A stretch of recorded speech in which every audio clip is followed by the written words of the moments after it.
ನಾರಾಯಣಂ ನಮಸ್ಕೃತ್ಯ ನರಂ ಚೈವ ನರೋತ್ತಮಂ ದೇವೀಂ ಸರಸ್ವತೀಂ ವ್ಯಾಸಂ ತತೋ ಜಯಮುದೀರಯೇ ವಿಜಾನತಾಂ ಅವಿತ್ತಸ್ಯ ಮಧ್ವಸ್ಯ ಜಗತಿ ಗುರೋಃ ಪೂರ್ವಾಚಾರ್ಯಮಹಿಷ್ಠಾನಾಂ ಇಯಂ ಪ್ರಣತಿಮಾಲಿಕಾ.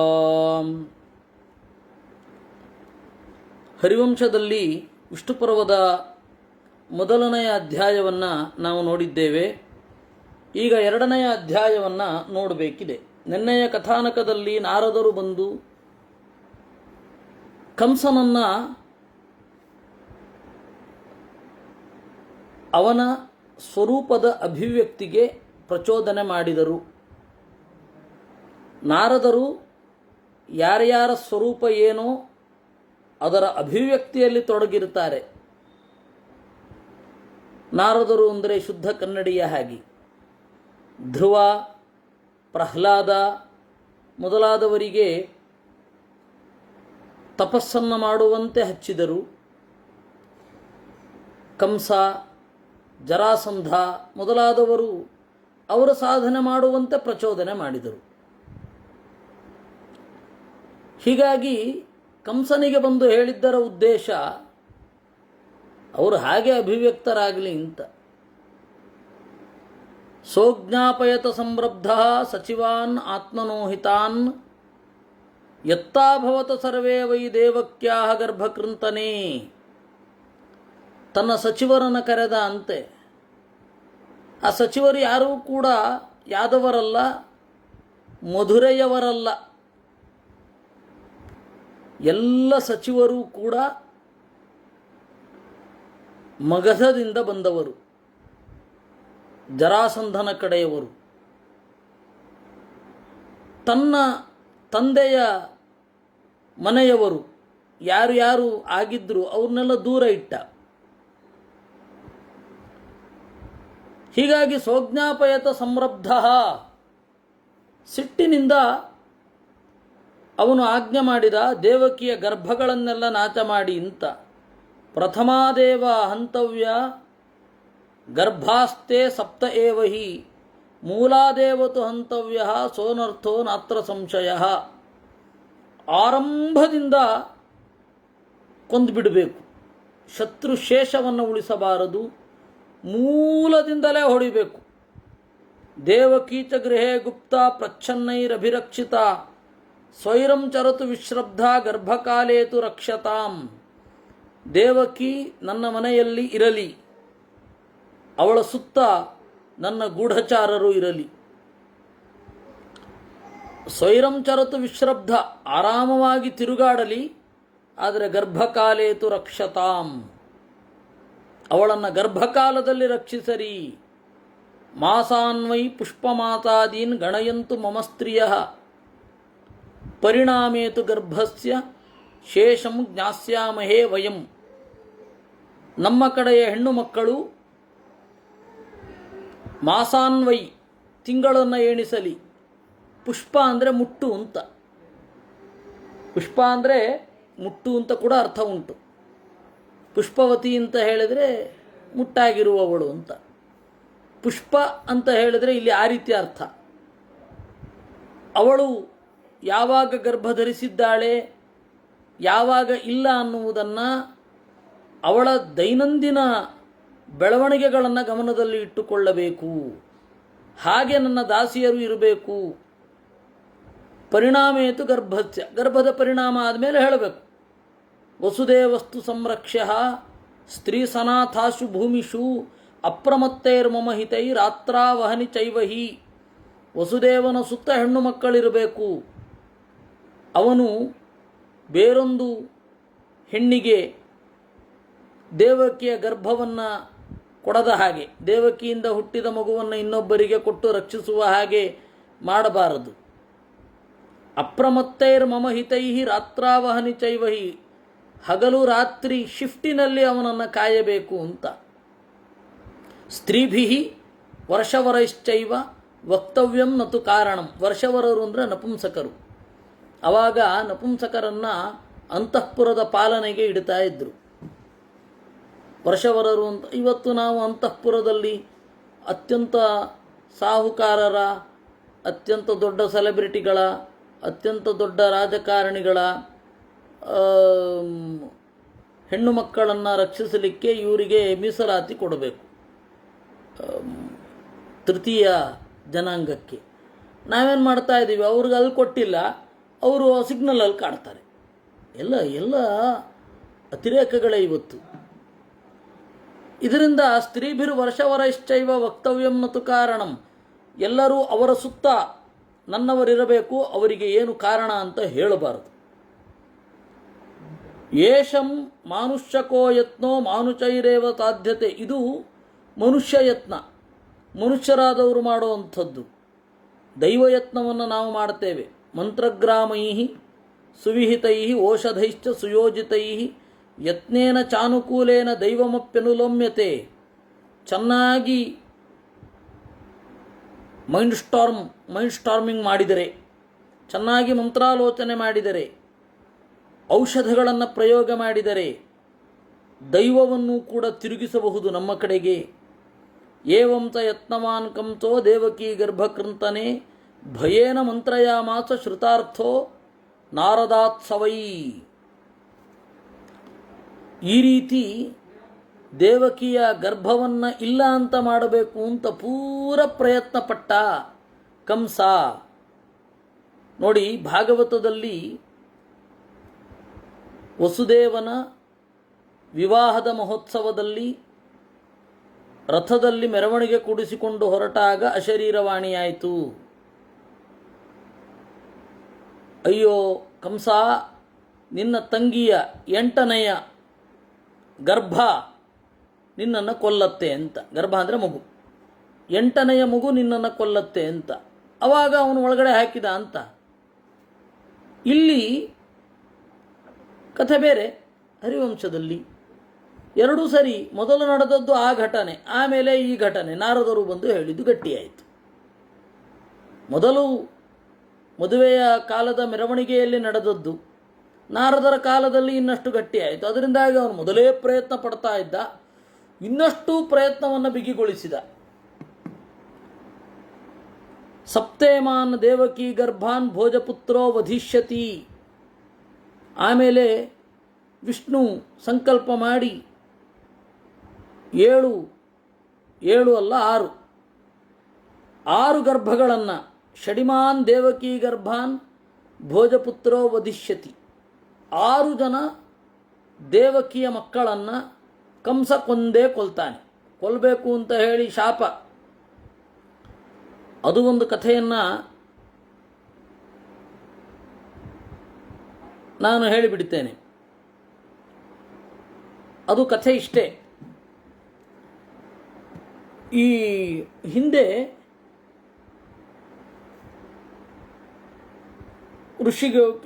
ಒಬ್ಬರು ಋಷಿಗಳಿದ್ದರು, 7 ಜನ. ಆ 7 ಜನರು ದೇವಕ ಅನ್ನುವ ಮುನಿಯನ್ನು ತೇ ಪ್ರಾಹಸನ್ ಕಾರ್ಶ್ಯಹೇತೋ, ಅವನು ಸಣಕಲ ಅಂತ ಹೇಳಿ ಅಣಗಿಸಿದರು. ದೇಹವನ್ನು ಇಟ್ಟುಕೊಂಡು ಯಾರನ್ನು ಅಣಗಿಸಬಾರದು, ಏಕೆಂದರೆ ದೇಹ, ಆ ಹೊರಗಡೆಯ ಸೌಂದರ್ಯ ಅನ್ನೋದು ಅನಿತ್ಯ, ಇವತ್ತಿರುತ್ತೆ ನಾಳೆ ಹೋಗುತ್ತೆ. ಹೀಗಾಗಿ ಅವು ಸೌಂದರ್ಯ, ಹೊರಗಡೆಯ ದೇಹ ಸೌಂದರ್ಯದ ಬಗ್ಗೆ ಲಕ್ಷ್ಯವೇ ಹರಿಸಬಾರದು. ಒಬ್ಬ ಸಾಧಕನ ಲಕ್ಷಣ ಅದು. ಅಂಥದ್ರಲ್ಲಿ ಒಬ್ಬ ಮುನಿ ದೇವಕ ಅಂತ, ಅವನು ವಿಪರೀತ ಸಣಕಲ ಇದ್ದ. ಸಣಕಲ ಅಂತ ತಮಾಷೆ ಮಾಡಿದ್ರು. ಅದಕ್ಕೆ ಅವನಿಗೆ ಸಿಟ್ಟು ಬಂತು. ನೀವು ದೈತ್ಯ ಯೋನಿಯಲ್ಲಿ ಹುಟ್ಟರೆ, ಏಕೆಂದರೆ ದೇಹ ಮತ್ತು ಆತ್ಮ ಒಂದೇ ಅಂತ ಹೇಳಿ ಭ್ರಮಿಸಿರುವವರು ಅವರು, ನೀವು ದೈತ್ಯ ಯೋನಿಯಲ್ಲಿ ಹುಟ್ಟಿ ಅಂತ ಶಾಪ ಕೊಟ್ಟ. ಅವರು ಕಾಲನೇಮಿಯ ಮಕ್ಕಳಾದರು. ಕಾಲನೇಮಿಯ ಮಕ್ಕಳಾಗಿ ಆಮೇಲೆ ಹಿರಣ್ಯಾಕ್ಷನ ಮಕ್ಕಳು ಆದರು. ಹಿರಣ್ಯಾಕ್ಷನ ಮಕ್ಕಳಾದಾಗ ಬ್ರಹ್ಮದೇವರನ ಕುರಿತು ತಪಸ್ಸು ಮಾಡಿದ್ರು. ನಮಗೆ ಅವಧ್ಯತ್ವ ವರ ಬೇಕು ಅಂದರು. ಅವಧ್ಯತ್ವ ವರವನ್ನು ಬ್ರಹ್ಮದೇವರು ಕೊಟ್ಟರು.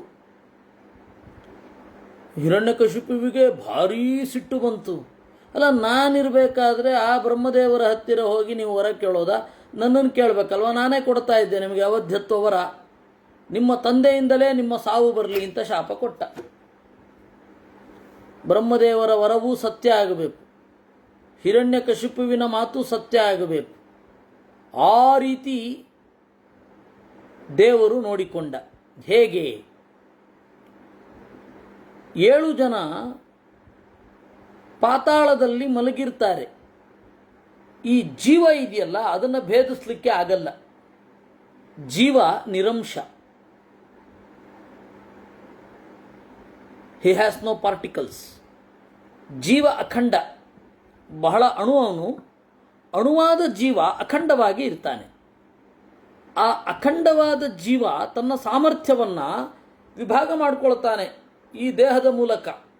ನೋಡಿ, ಒಂದು ಗ್ಲಾಸನ್ನು ಎತ್ತಬೇಕಾದ್ರೆ ಎಷ್ಟು ಶಕ್ತಿ ಬೇಕೋ ಅಷ್ಟು ಶಕ್ತಿಯನ್ನು ಮಾತ್ರ ಬಳಸ್ತಾನೆ.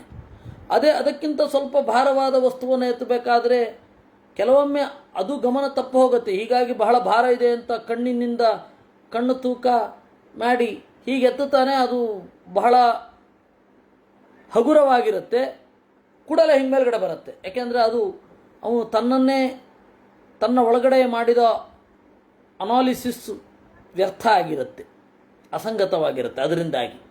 ಆದರೆ ಇಲ್ಲಿ ಮಾಡ್ಕೊಳ್ತಾನೆ ದೇವರು. ತನ್ನ ಅಘಟಿತ ಶಕ್ತಿಯನ್ನು ತೋರಿಸಲಿಕ್ಕಾಗಿ ಜೀವವನ್ನು 2 ಭಾಗ ಮಾಡ್ತಾನೆ. ಕೆಲವೊಮ್ಮೆ ಅತ್ಯಂತ ಅಪರೂಪ ಪುರಾಣಗಳಲ್ಲಿ ಅದರ ಘಟನೆಗಳು ಬರುತ್ತೆ. ಒಂದು 10-9 ಘಟನೆಗಳಿದೆ ಆ ತರಹ. ಇರಲಿ, ಅದನ್ನು ಇಲ್ಲಿಗೆ ಬರೋಣ. ಈ 6 ಗರ್ಭ 6 ಜನ ಅಲ್ಲಿರ್ತಾರೆ ಪಾತಾಳದಲ್ಲಿ. ಅವರನ್ನು ದುರ್ಗೆ ಒಬ್ಬೊಬ್ಬರನ್ನಾಗಿ ತಂದು ದೇವಕಿಯ ಜಠರದ ಒಳಗಡೆ ಪ್ರವೇಶ ಮಾಡಿಸ್ತಾಳೆ. ಸುಮಾರು 6ನೇ ತಿಂಗಳಿಗೆ ಮಗುವಿನ ಜನನ. 6ನೇ ತಿಂಗಳಿಗೆ ಮಗುವು ಮನಸ್ಸಿನಿಂದ ಯೋಚನೆ ಮಾಡಲಿಕ್ಕೆ ಶುರು ಮಾಡುತ್ತೆ. ಯಾಕೆಂದರೆ 6ನೇ ತಿಂಗಳಲ್ಲಿ ಸದಾಶಿವ ಪ್ರವೇಶ ಮಾಡ್ತಾನೆ. ಸದಾಶಿವ ಮನೋಭಿಮಾನಿ. ಯೋಚನೆ ಮಾಡಲಿಕ್ಕೆ ಶುರು ಮಾಡೋದು 6ನೇ ತಿಂಗಳಿಂದ. ಮಗುವಿಗೆ ಹಿಂಸೆ ಅಂತ ಆಗಲಿಕ್ಕೆ ಶುರು ಆಗೋದು 6ನೇ ತಿಂಗಳಿಂದ. 6ರಿಂದ 9ರ ತನಕ. ಹೀಗಾಗಿ ಆ 3 ತಿಂಗಳು ಇವರು 2 ಕಡೆ ಬದುಕಿರಬೇಕು. ಯಾರು? ಷಡ್ಗರ್ಭ 6 ಜನ 2 ಕಡೆ ಬದುಕಿರಬೇಕು. ಮೊದಲನೆಯವರು ಅಲ್ಲೂ ಬದುಕಿರಬೇಕು 3 ತಿಂಗಳು, 3 ತಿಂಗಳು ಇಲ್ಲೂ ಬದುಕಿರಬೇಕು. ದೇವರ ಒಂದು ವಿಶಿಷ್ಟವಾದ ಶಕ್ತಿ, ಜೀವವನ್ನು ವಿಭಾಗ ಮಾಡಿ 2 ಕಡೆ ಬದುಕಿಸಿದ್ದು. ಕಾಲನೇಮಿ ಕಂಸ ಅಲ್ವಾ? ಹೀಗೆ ಹಿರಣ್ಯಕಶಿಪುವಿನ ಶಾಪವು ಸತ್ಯ ಆಯಿತು. ನಿನ್ನ ತಂದೆಯೇ ನಿನ್ನನ್ನು ಕೊಲ್ಲಲಿ ಅಂತ. ತತ್ರ ಸ್ವತಾತೋ ಭವತಾಂ ನಿಹಂತ. ನಿನ್ನ ತಂದೆಯೇ ನಿನ್ನನ್ನು ಕೊಲ್ಲಲಿ ಅಂತ ಹೇಳಿದ ಶಾಪವೂ ಸತ್ಯ ಆಯಿತು. ಅವಧ್ಯತ್ವ ವರವನ್ನು ನನ್ನಿಂದ ಪಡೆಯಬೇಕಿತ್ತು, ನನ್ನಿಂದ ಕೇಳಲಿಲ್ಲ ಅಂತ ಅವನು ಹೇಳಿದ್ದು. ಇದೇ ಅವಧ್ಯತ್ವ ಬ್ರಹ್ಮದೇವರು ಕೊಟ್ಟಿದ್ದು ಸರಿಯಾಯಿತು. ಬ್ರಹ್ಮದೇವರ ಮಾತನ್ನು ದೇವರು ಉಳಿಸಿದ, ಇವರ ಮಾತನ್ನು ಕೂಡ. ಹೀಗೆ 2 ಮಾತನ್ನು ಅವನು ಉಳಿಸಿದ. ದೇವರ ವಿಶಿಷ್ಟವಾದ ಶಕ್ತಿ ಇದು. ಏನಾಯಿತು? ಸಪ್ತಮೋ ದೇವಕೀ ಗರ್ಭೋ ಯೋಂಶ ಸೌಮ್ಯೋ ಮಮಾಗ್ರಜ ಸಚ ಸಂಕ್ರಾಮಯಿತವ್ಯಸ್ತೆ ಸಪ್ತಮೇ ಮಾತಿ ರೋಹಿಣೀಂ. ದುರ್ಗೆಗೆ ಆಮೇಲೆ ಹೇಳಿದ 6 ಜನ ಹಾಗೆ ಸಾಯಲಿ, 3 ತಿಂಗಳು ಬದುಕಿ ಸಾಯಲಿ. ಮಗು ಹುಟ್ಟಿದ ಕೂಡಲೇ ಕಂಸ ತರ್ತಾನೆ. ಆ ಪುಟ್ಟ ಮಗುವನ್ನು, ಆಗ ತಾನೇ ಹುಟ್ಟಿದ ಮಗುವನ್ನು ತೆಗೆದು ಬಂಡೆಗೆ ಅಪ್ಪಳಿಸಿ ಸಾಯಿಸ್ತಾನೆ. ಅದು ಹಾಗೆ ಸಾಯಲಿ. ಆದರೆ 7ನೇಯದ್ದು ಇದೆಯಲ್ಲ, ಅದು ಯಾರು ಅಂತ ಹೇಳಿದ್ರೆ ನನ್ನ ಅಣ್ಣ ಬಲರಾಮ. ಅವನು ದೇವಕಿ ಗರ್ಭದಲ್ಲಿ ಮೂಡಬೇಕು. 7ನೇ ತಿಂಗಳಲ್ಲಿ ಗರ್ಭ ಸೋರಬೇಕು. 7ನೇ ತಿಂಗಳಲ್ಲಿ ಗರ್ಭಸ್ರಾವಾಗಿ 3 ತಿಂಗಳ ನಂತರ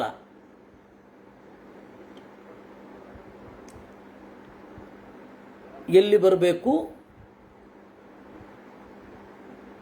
ರೋಹಿಣಿಯ ಗರ್ಭದಲ್ಲಿ ಬರಬೇಕು. ಅದು ಬಹಳ ವಿಚಿತ್ರ. ಇವರು ಗರ್ಭದ್ದೇ ಟ್ರಾನ್ಸ್ಪ್ಲಾಂಟೇಷನ್ ಆಗಿ ಹೋಯಿತು. ಜನಕ್ಕೆ, ಹೊರಗಡೆಯ ಜನರಿಗೆ ಗರ್ಭಸ್ರಾವ ಅಂತ ಕಂಡಿತು. ಆದರೆ ಅದು ಗರ್ಭವನ್ನೇ ಟ್ರಾನ್ಸ್ಫರ್ ಮಾಡಿದ್ದು ಒಂದು ಕಡೆಯಿಂದ ಇನ್ನೊಂದು ಕಡೆಗೆ. ಹೀಗಾಗಿ ಬಲರಾಮ ದೇವಕಿಯ ಗರ್ಭದಲ್ಲಿ ಮೂಡಿ ಆಚೆ ಬಂದದ್ದು ರೋಹಿಣಿಯ ಗರ್ಭದಲ್ಲಿ. ಬಹಳ ವಿಚಿತ್ರ.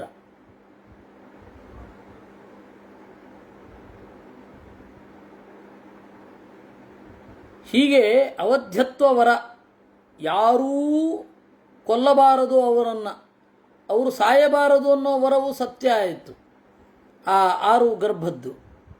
ಮತ್ತು ಶಾಪವೂ ಸತ್ಯ ಆಯಿತು, ಎರಡೂ ಸತ್ಯ ಆಯಿತು, ಅದು ಸರಿ ಆಯಿತು. ಆಮೇಲೆ ಇವನನ್ನು ಒಂದು ಗರ್ಭದಿಂದ ಇನ್ನೊಂದು ಗರ್ಭಕ್ಕೆ ಟ್ರಾನ್ಸ್ಫರ್ ಮಾಡಿದ್ದಲ್ವ, ಸಂಕರ್ಷಣ ಅಂತ. ಸಂಕ್ರಾಮಯಿತವ್ಯ ಸಂಕರ್ಷಣಾಸ್ತು ಗರ್ಭಸ್ಯ ಸತು ಸಂಕರ್ಷಣೋ ಯುವ. ಅವನು ಹುಟ್ಟಿದ ಮೇಲೆ ಮತ್ತೆ ನಾನು ಅಲ್ಲಿ ಸ್ವಲ್ಪ ದಿವಸ ಇದ್ದ, ಅವನು 3 ತಿಂಗಳು ಅವನಿದ್ದ. ಆಮೇಲೆ ಇವನು ಹುಟ್ಟಿದ ಕೃಷ್ಣ. ಕೃಷ್ಣನಿಗಿಂತ 3 ತಿಂಗಳು ದೊಡ್ಡವನಷ್ಟೇ ಅವನು. ಇದೊಂದು ಅಚ್ಚರಿ. ಇದು ತಸ್ಯಾಸ್ತ್ವಂ ನವಮೋ ಗರ್ಭ ಕುಲೇಸ್ಮಾಕಂ ಭವಿಷ್ಯಸಿ. ಆಮೇಲೆ ನೀನು ಹುಟ್ಟಬೇಕು ನಂದಗೋಪನ ಹೊಟ್ಟೆಯಲ್ಲಿ, ಮುಂದೆ ದೇವಕಿಯ ಜೊತೆಗೇನೆ ಇರಬೇಕು. ದುರ್ಗೆ ದೇವಕಿಯ ಜೊತೆಗೇ ಇದ್ಲು. ಕೃಷ್ಣನ ನಂತರ ಹುಟ್ಟಿದವಳು ದೇವಕಿ. ಮತ್ತು ವಸುದೇವರ ದಾಂಪತ್ಯದಲ್ಲಿ ಅವಳು ಒಬ್ಬಳು. ನಂದ ಗೋಪ ಹಾಗೂ ಯಶೋದೆಯಿಂದ ಹುಟ್ಟಿದ್ದು, ಬೆಳೆದದ್ದು ಮತ್ತೆ ಏಕಾನಂಗ ಅಂತ ಕರೀತಾರೆ. ಆ ತರಹದ ರೂಪವನ್ನೇ ಅಲ್ಲಿ ಕುಂಜಾರು ಗಿರಿಯಲ್ಲಿ ಚಿಂತನೆ ಮಾಡುವುದು ಅಂತ. ವನದುರ್ಗೆಯ ಉಪಾಸನೆಯಲ್ಲಿ ಈ ಅಂಶವು ಪ್ರಧಾನ, ಕೃಷ್ಣನ ತಂಗಿ ಅಂತನ್ನುವ ಅಂಶ. ತಸ್ಯಾಸ್ತ್ವಂ ನವಮೋ ಗರ್ಭ ಕುಲೇಸ್ಮಾಕಂ ಭವಿಷ್ಯಸಿ ಅಂತ ಅದರಂತೆಯೇ ನಡೀತು. ಅಷ್ಟಮಸ್ಯತು ಮಾಸಸ್ಯ ಜಾತಾವಾವಾಂ ತತಸ್ಸಮಂ ಪ್ರಾಪ್ಸ್ಯಾವೋ ಗರ್ಭವ್ಯತ್ಯಾತಂ ಪ್ರಾಪ್ತೇ ಕಂಸಸ್ಯ ನಾಶನೆ. ನೀನು ಕಂಸನಿಗೆ ಸಿಲುಕಬೇಕು, ಕಂಸನಿಗೆ ಎಚ್ಚರ ಕೊಡಬೇಕು. ಕಂಸನ ಒಳಗಡೆ ಇರುವ ದುಷ್ಪ್ರವೃತ್ತಿಗಳೆಲ್ಲ ಆಚೆ ಬರ್ತದೆ. ಯಾವಾಗ ನಿನ್ನನ್ನು ಕೊಲ್ಲುವವನು ಇಲ್ಲಿಯೇ ಹುಟ್ಟಿದ್ದಾನೆ ಅಂತ ಹೇಳ್ತಾನೆ, ಅವನು ಹಿಂಸೆಯೇ ಪ್ರಧಾನವಾಗಿರುವ ಎಲ್ಲರನ್ನ ಪ್ರಚೋದನೆ ಮಾಡ್ತಾನೆ. ಅವರು ಆ ತರಹದ ಆ ವಯಸ್ಸಿನ ಮಕ್ಕಳನ್ನೆಲ್ಲ ಕೊಲ್ತಾ ಬರ್ತಾರೆ.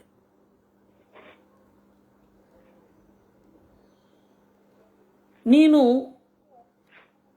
ತತ್ರೈವ ತ್ವಾಂ ಭಗಿನ್ಯರ್ಥೆ ಗ್ರಹಿಷ್ಯತಿ ಸವಾಸವಃ. ನಿನ್ನನ್ನು ಮುಂದಿನ ಜನ ಆರಾಧನೆ ಮಾಡ್ತಾರೆ.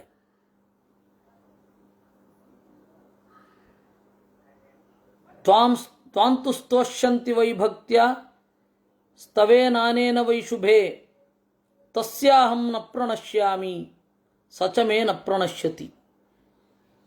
ಎಲ್ಲರೂ ಕೂಡ ನಿನ್ನನ್ನು ಸ್ತೋತ್ರ ಮಾಡ್ತಾರೆ, ಓ ದುರ್ಗೆ. ಅದು ಆರ್ಯಾಸ್ತವ ಅಂತ ಹೇಳಿ ಪ್ರಸಿದ್ಧವಾಗತ್ತೆ. ಯಾರು ಆ ಆರ್ಯಾಸ್ತವವನ್ನು ಪಾರಾಯಣ ಮಾಡ್ತಾರೆ ಅವರು ಎಲ್ಲ ಅಭೀಷ್ಟಗಳನ್ನು ಹೊಂದುತ್ತಾರೆ. ಹೀಗೆ ವಿಷ್ಣು ಪರ್ವದಲ್ಲಿ 2ನೇ ಅಧ್ಯಾಯ ಮುಗಿತು. ಆ ಆರ್ಯಾಸ್ತವವನ್ನು ಮಾಡಿದ್ದು ಋಷಿಗಳು. ಕಥೆಯ ಮಧ್ಯದಲ್ಲಿ ವೈಶಂಪಾಯನರು ಹೇಳ್ತಾರೆ, ಆ ಆರ್ಯಾಸ್ತವವನ್ನು ನಾನು ಈಗಲೇ ಹೇಳ್ತೇನೆ ಅಂತ. ಆರ್ಯಾಸ್ತವಂ ಪ್ರವಕ್ಷ್ಯಾಮಿ ಯಥೋಕ್ತಂ ಋಷಿಭಿಃ ನಾರಾಯಣೀಂ ನಮಸ್ಯಾಮಿ ದೇವೀಂ ತ್ರಿಭುವನೇಶ್ವರೀಂ. ಆರ್ಯ ಎನಿಸಿದ ದುರ್ಗೆಯ ಸ್ತೋತ್ರವನ್ನು ನಾನು ಹೇಳ್ತೇನೆ ಋಷಿಗಳು ಹೇಳಿದ ಹಾಗೆ. ದುರ್ಗೆಯನ್ನು ನಾರಾಯಣಿ ಅಂತ ಕರೀತಾರೆ, ನಾರಾಯಣನ ಮಡದಿ ಆದ್ದರಿಂದ. ಮೂರು ಲೋಕಗಳ ಒಡತೆ ಆದ್ದರಿಂದ ತ್ರಿಭುವನೇಶ್ವರಿ. ತ್ವಂ ಹಿ ಸಿದ್ಧಿ ಧೃತಿ ಕೀರ್ತಿ ಶ್ರೀ ವಿದ್ಯಾ ಸನ್ನತಿರ್ಮತಿ ಸಂಧ್ಯಾ ರಾತ್ರಿ ಪ್ರಭಾ ನಿದ್ರಾ ಕಾಲರಾತ್ರಿಸ್ತಥೈವ ಚ. ನೀನು ಸಿದ್ಧಿಯನ್ನು ಕೊಡುವವಳು, ಆದ್ದರಿಂದ ಸಿದ್ಧಿ. ಧೈರ್ಯವನ್ನು ಕೊಡುವವಳು, ಹೀಗಾಗಿ ಧೈರ್ಯ. ಧೃತಿ, ಕೀರ್ತಿಯನ್ನು ಕೊಡುವವಳು, ಹೀಗಾಗಿ ನಿನ್ನ ಹೆಸರು ಕೀರ್ತಿ. ದೇವರನ್ನು ಆಶ್ರಯಿಸಿದವಳು, ಹೀಗಾಗಿ ಶ್ರೀ.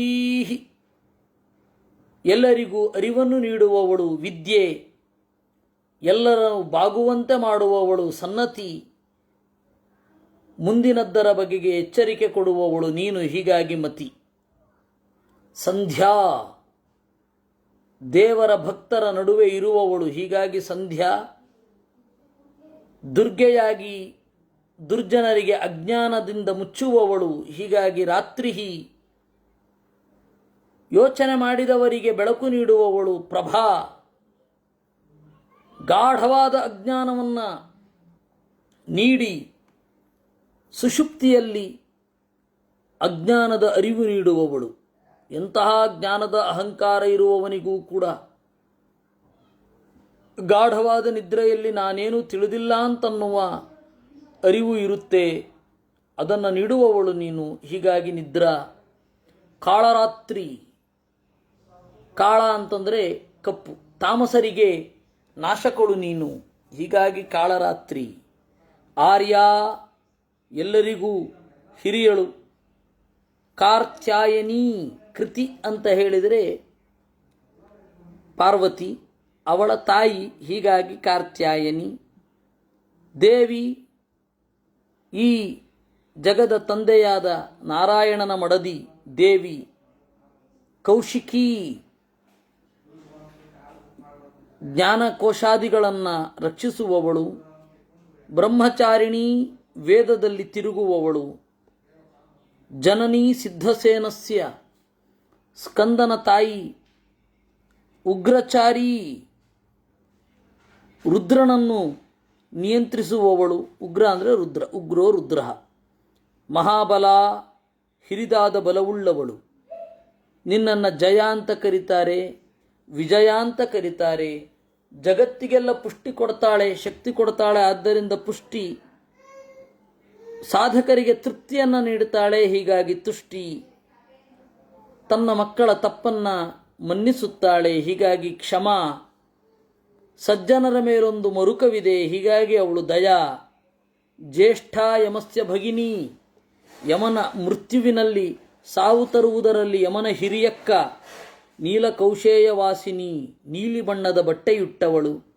ಬಹುರೂಪ ವಿರೂಪ ಚ ಅನೇಕ ವಿಧಿಚಾರಿಣಿ. ವಿರೂಪಾಕ್ಷಿ ವಿಶಾಲಾಕ್ಷಿ ಭಕ್ತಾನಾಂ ಪರಿರಕ್ಷಿಣಿ. ಬಹಳ ರೂಪವನ್ನು ಹೊತ್ತವಳು.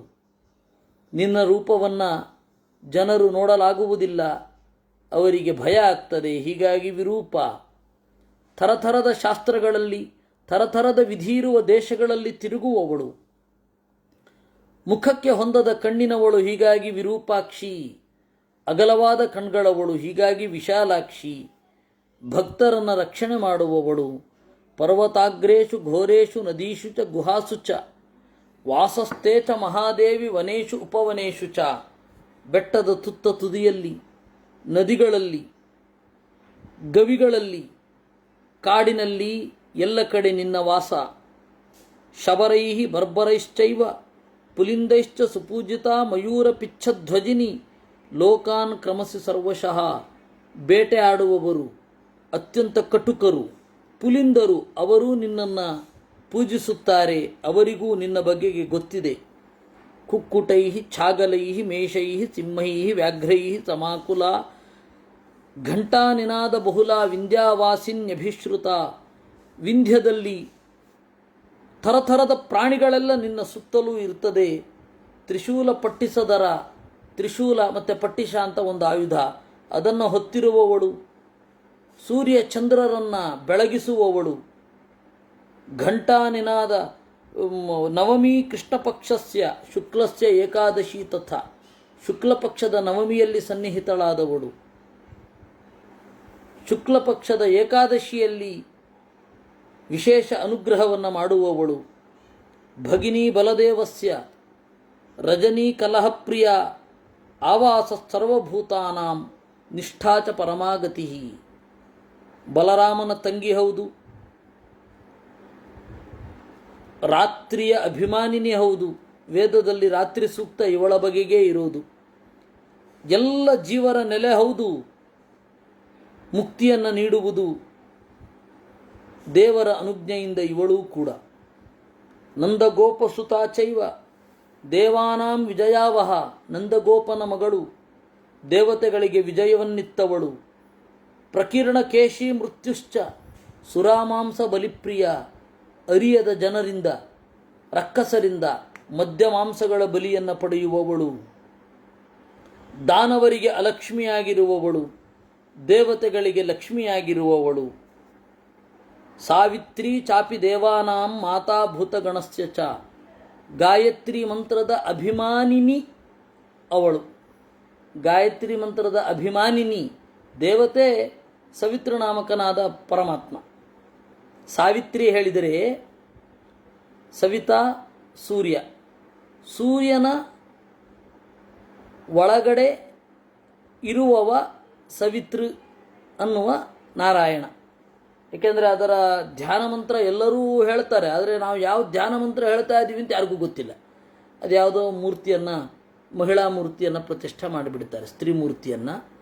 ಅದು ಅಸಂಗತ. ಅದು ಧ್ಯೇಯ ಸದಾ ಸವಿತೃಮಂಡಲ ಎಲ್ಲರೂ ಹೇಳೋದು ಮಾತ್ರ ಇದನ್ನು. ಧ್ಯೇಯ ಸದಾ, ಧ್ಯೇಯ ಧ್ಯಾನ ಮಾಡಬೇಕು. ಸವಿತೃಮಂಡಲ ಮಧ್ಯವರ್ತಿ, ಸೂರ್ಯಮಂಡಲದ ನಟ್ಟ ನಡುವೆ ಇರುವ ಧ್ಯೇಯ ಸದಾ ಸವಿತೃಮಂಡಲ ಮಧ್ಯವರ್ತಿ ನಾರಾಯಣ ಸರಸಿಜಾಸನ ಸನ್ನಿವಿಷ್ಟ ಕೇಯೂರವಾನ್ ಮಕರಕುಂಡಲವಾನ್ ಅಂತ ಹೇಳಿ ಸಾವಿತ್ರಿ, ಈ ಗಾಯತ್ರಿ ಮಂತ್ರಕ್ಕೆ ಅಭಿಮಾನಿನಿ ಲಕ್ಷ್ಮೀದೇವಿ. ವೇದಮಾತೆ ಗಾಯತ್ರಿ ಅಂತ, ವೇದದ ಅಭಿಮಾನಿನಿ ಅವಳಾದ್ದರಿಂದಾಗಿ ಗಾಯತ್ರಿಯ ಅಭಿಮಾನಿಯೂ ಅವಳು.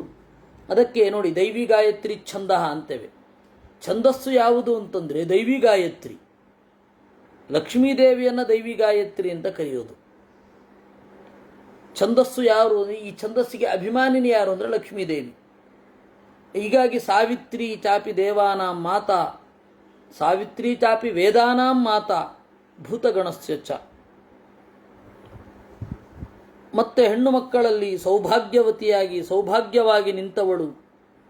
ವೇದಿಯಲ್ಲಿ ಅವಳಿರುತ್ತಾಳೆ. ವೇದಿ ಅಂತಂದರೆ ಯಜ್ಞದ ಕುಂಡ. ಆ ಯಜ್ಞದ ಕುಂಡದಲ್ಲಿ ಲಕ್ಷ್ಮಿಯನ್ನು ಚಿಂತನೆ ಮಾಡಲಿಕ್ಕೆ ಉಂಟು. ಅಕಾರದಿಂದ ಕ್ಷಕಾರದವರೆಗೆ ಮಾತೃಕಾ ಮಂತ್ರಗಳನ್ನು ಬರೆಯಲಿಕ್ಕುಂಟು. ಯಜ್ಞಕುಂಡದ ನಟ್ಟ ನಡುವೆ 51 ಪುಟ್ಟ ಮಟ್ಟದಲ್ಲಿ ಚೌಕಾಕಾರದ ಮಂಡಲ ಮಾಡಿ 51 ಮನೆಗಳು, ಅದರಲ್ಲಿ ಅ ಇಂದ ಹಿಡಿದು ಕ್ಷದವರೆಗೆ. ಆ ಮಾತೃಕಾ ಮಂತ್ರದ ಅಭಿಮಾನಿ ಯಾರು, ಆ ಮಾತೃಕಾ ಮಂತ್ರದ ನಿಯಾಮಕ ದೇವತೆ ಯಾರು ಅಂತಂದರೆ ದುರ್ಗೆ. ಯಜ್ಞಕುಂಡದಲ್ಲಿ ಆ ಉಪಾಸನೆ ಬಹಳ ಉಂಟು. ಅದಕ್ಕೆ ವೇದಿ ಅಂತಂದರು. ಅಂತರ್ವೇದಿ ಚ ಯಜ್ಞಾನಾಂ ಋತ್ವಿಜಾಂ ಚೈವ ದಕ್ಷಿಣ. ಋತ್ವಿಕರಲ್ಲಿ ದಕ್ಷಿಣೆಯಾಗಿ ನಿಂತವಳು. ದಕ್ಷಿಣ ಅಂತಂದರೆ ಜ್ಞಾನ ಸಂದೇಶ ಅಂತ. ದಕ್ಷಿಣ ಜ್ಞಾನ ಸಂದೇಶ. ದಕ್ಷಿಣೆ ಜ್ಞಾನ ಸಂದೇಶ. ಆದರೆ ಇವತ್ತು ನಾವು ಪುರೋಹಿತರಿಗೆ ಕೊಡುವ ಕಾಣಿಕೆಯನ್ನು ದಕ್ಷಿಣ ಅಂತ ಕರೀತೇವೆ. ಅದು ಪರಂಪರೆಯ ಜ್ಞಾನ ಪ್ರತಿಪಾದಕ. ಋತ್ವಿಕರಿಗೆ ಕೊಡುವ ಹಣ ಅನ್ನೋದು ಜ್ಞಾನವಾಗಿ ನಮ್ಮಲ್ಲಿ ಪರಿಣಮಿಸಬೇಕು ಅಂತನ್ನುವ ದೃಷ್ಟಿಯಿಂದ ಋತ್ವಿಕರ ಹಣವನ್ನು ಅಥವಾ ಗುರುಗಳಿಗೆ ಸಲ್ಲಿಸುವ ಸಂಪತ್ತನ್ನು ದಕ್ಷಿಣ ಅಂತ ಕರೆಯೋದು. ಹಾಗೆ ಆ ದಕ್ಷಿಣೆಗೆ ಅಭಿಮಾನಿನಿ ಲಕ್ಷ್ಮೀದೇವಿ. ಅದಕ್ಕೊಂದು ಕಥೆ ಉಂಟು. ದಕ್ಷಿಣ ಇನ್ನು ಮುಂದೆ ಬರುತ್ತೆ. ಅದು ದಕ್ಷ ಭಾಗೇ ಇನಹ ಯಸ್ಯ ಅಂತ. ಆ ತರಹದ ದಕ್ಷಿಣ. ಇಷ್ಟು ಅವಳ ಚಿಂತನೆ ಆಯಿತು. ಇನ್ನೂ ಅವಳ ಚಿಂತನೆ ಉಂಟು. ಆರ್ಯಾಸ್ತುತಿಯ ಮೂಲಕ ಚಿಂತನೆ ಉಂಟು. ಅದನ್ನು ನಾಡಿದ್ದು ನೋಡುವ. ನಾಳೆ ಪಾಡ್ಯ ಆದ್ದರಿಂದ ನಾಳೆ ಇಲ್ಲ, ಭಾಗವತ ಮಾತ್ರ ಇರುತ್ತೆ. ಯಾಕೆಂದರೆ ಅದು ಪಿತೃಕಾರ್ಯದ ಒಂದು ಪಿತೃಕಾರ್ಯದಂತೆ ಮಾಡ್ಕೊಂಡು ಬರ್ತಾ ಇರೋದು. ಅನಧ್ಯಾಯದಲ್ಲಿಯೂ ಅದಕ್ಕೆ ನಿಷೇಧ ಇಲ್ಲ. ಉಳಿದ ಎಲ್ಲ ಪಾಠಗಳು, ಯಾವ ಪಾಠವನ್ನು ನಾನು ಮಾಡ್ತಾ ಇಲ್ಲ. ಬೆಳಗ್ಗಿನಿಂದ ಆಗುವ ಯಾವ ಪಾಠಗಳೂ ಇಲ್ಲ. ಆಮೇಲೆ ಸಂಜೆ ಆಗುವ ಮಹಾಭಾರತ ತಾತ್ಪರ್ಯ ನಿರ್ಣಯ ಇನ್ನೊಂದು ಗ್ರೂಪಿನಲ್ಲಿ, ಆಮೇಲೆ ಇದು ಹರಿವಂಶ, ಇದ್ಯಾವುದೂ ಇಲ್ಲ. ಅದನ್ನು ನಾಡಿದ್ದು ಮಾಡುವ. ಲಕ್ಷ್ಮಿಯ ದುರ್ಗೆಯ ಚಿಂತನೆ ನಾಡಿದ್ದು ಮುಂದುವರಿಯುತ್ತೆ. ಕೃಷ್ಣಾರ್ಪಣಮಸ್ತು.